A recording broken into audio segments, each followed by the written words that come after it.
Bonjour, dans cette vidéo, nous allons apprendre à appliquer un pourcentage en utilisant trois méthodes différentes. Donc l'exercice est le suivant. On a un article qui coûte 89 € et on fait une réduction de 20%. Et on nous demande calculer le nouveau prix. Alors comment on fait? Méthode 1, on calcule 20% de 89 €. Donc ça c'est égal à 20%. C'est 20 sur 100. Parce que 20% c'est une fraction en fait. Les pourcentages, c'est des fractions. 100% ça veut dire 100 sur 100. 50% c'est 50 sur 100. Et du coup 100% c'est égal à 1, puisque 100 sur 100 c'est égal à 1. Donc là 20% c'est égal à 20 sur 100. Et 2,89 €, comment on le traduit en mathématiques? C'est juste fois 89 €. Donc le calcul, c'est 20 sur 100 fois 89.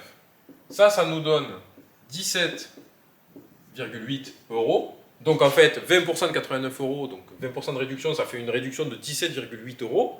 Et attention, c'est pas fini, le nouveau prix, c'est pas 17,8, c'est le prix initial moins la réduction. Donc le prix final, c'est 89 moins 17,8, et ça, c'est égal à 71,2 €. Donc ça, c'est la première méthode.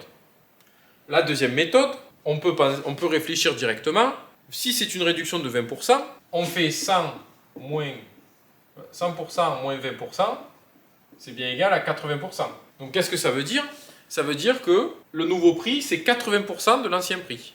Et donc vu que c'est 80% de l'ancien prix, on a directement le prix final, qui est égal à 80% de l'ancien prix. Et donc, qu'est-ce que ça veut dire? On fait juste, donc 80% c'est 80 sur 100, fois l'ancien prix, c'est 89 €. Donc 80 sur 100 fois 89, là cette fois on fait ce calcul-là, et là on tombe directement sur 71,2 €. Donc c'est le même résultat. Donc attention, c'est deux raisonnements différents. Là, on fait d'abord la réduction de 20% pour avoir le pourcentage du prix initial. Donc là, ça fait 80% du prix initial. Et donc, on fait juste 80 sur 100 fois le prix initial, et on a le prix directement. Soit on calcule la réduction en euros, et donc ensuite, après avoir calculé la réduction en euros, il faut la soustraire au prix initial. Et la méthode numéro 3, c'est de faire avec un tableau de proportionnalité. On met le prix initial sur une colonne, et sur l'autre colonne, on met les pourcentages. Donc le prix initial, 89 €, ça représente 100% du prix. Donc là, c'est les pourcentages, ici, donc 100%. Et nous, on veut 80% du prix. Parce que si on fait une réduction de 20%, le prix final, ce qu'on a dit, c'est 80%. Et donc là, on a X qu'on cherche. Comme on a dit, les inconnus, en maths, souvent, on les note X. Ça peut être n'importe quelle lettre, mais on les note souvent X.